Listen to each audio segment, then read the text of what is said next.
ඉතින් කොහොමද ඔයාලට සුබ දවසක් ඔයාලට. ඉතින් මම අද ඔයාලට අරගෙන ඉන්නේ මේ විදිහේ වීඩියෝ එකක් තමයි. ඉතින් මගේ ඔන්ලයින් බිස්නස් එකේ ගිය තවත් ඕඩර් එකක් තමයි මේ තියෙන්නේ. මෙතන තියෙනවා හාජි ඉන්දියන් බෙඩ්ෂීට් 5කුයි ඒත් එක්කම ටේබල් ක්ලොත් එකකුයි.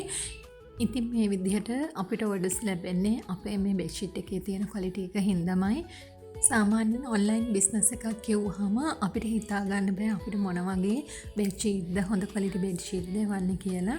ඉතින් ඔයාලට කිසිම බයක් නැතුව අපේ ඔන්ලයින් බිස්නස් එකේ මේ විදිහේ බෙඩ්ෂීට් ඔයාලට මිලදී ගන්න පුළුවන්. ඉතින් මේ 90 කින් සයිස් බෙඩ් එකකට අවශ්‍ය කරන ප්‍රමාණයේ තියෙන බෙඩ්ෂීට් තමයි අපි ළඟ තියෙන්නේ. ඉතින් මේකට හාජි බෙඩ්ෂීට් කියලා කියනවා. එහෙමත් නැත්නම් ඉන්දියන් ට්‍රසල් බෙඩ්ෂීට් කියලා හඳුන්වන්නේ මේ බෙඩ්ෂීට් එක. ඉතින් ඔයාලට බෙඩ්ෂීට් එක ගත්තාම කොට්ටුර දෙකකුත් ඒ ඩිසයින් එකේම ෆ්‍රී හම්බ වෙනවා. ඔයාලට ඕඩර් එකක් දාන්න ඕනේ සියලුම විස්තර මම ඩිස්ක්‍රිප්ෂන් බොක්ස් එකේ තියන්නම්. ඉතින් සුබ දවසක් ඔයාලට.